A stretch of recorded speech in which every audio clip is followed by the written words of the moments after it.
বিগত সরকার মাহমুদুর রহমান সাহেবের মতো একজন দেশপ্রেমিক, ন্যায়নিষ্ঠ, সৎসাহসী সম্পাদকের উপর যে জুলুম অত্যাচার করেছে, এটা আমার মনে হয় বিশ্বের বুকে ফেসিবাদের কুদৃষ্টান্তের সর্বোচ্চ একটি পর্যায়ে।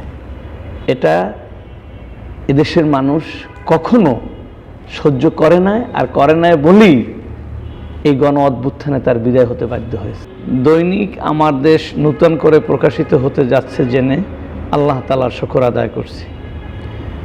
আমার দেশ পত্রিকার মজলুম সম্পাদক ডক্টর মাহমুদুর রহমানকে আন্তরিক শুভেচ্ছা, প্রাণঢালা অভিনন্দন। দেশ, জাতি ও মানবতার কল্যাণে দৈনিক আমার দেশের বলিষ্ঠ ভূমিকা চিরস্মরণীয় হয়ে থাকবে এদেশে।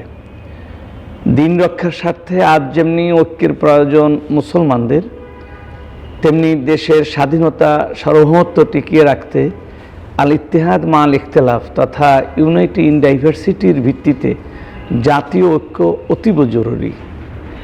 দেশপ্রেমিক, সৎসাহসী, দূরদর্শী সম্পাদক মাহমুদুর রহমান সাহাবী যার ক্ষেত্র প্রস্তুতে সক্ষম।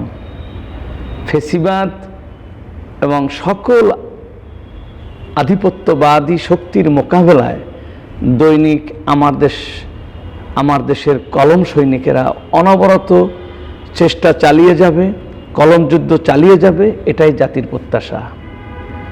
আমার দেশের ক্ষুরধার লেখনীতে সকল দাসত্বের শৃঙ্খল থেকে মুক্তি পাক প্রিয় মাতৃভূমি বাংলাদেশ, এটাই আজ এই পত্রিকার সাথে সংশ্লিষ্ট সকলের কাছে আমার বিনীত আরজ থাকবে। আমাদের প্রত্যাশা থাকবে এই জুলাই অভ্যুত্থানকে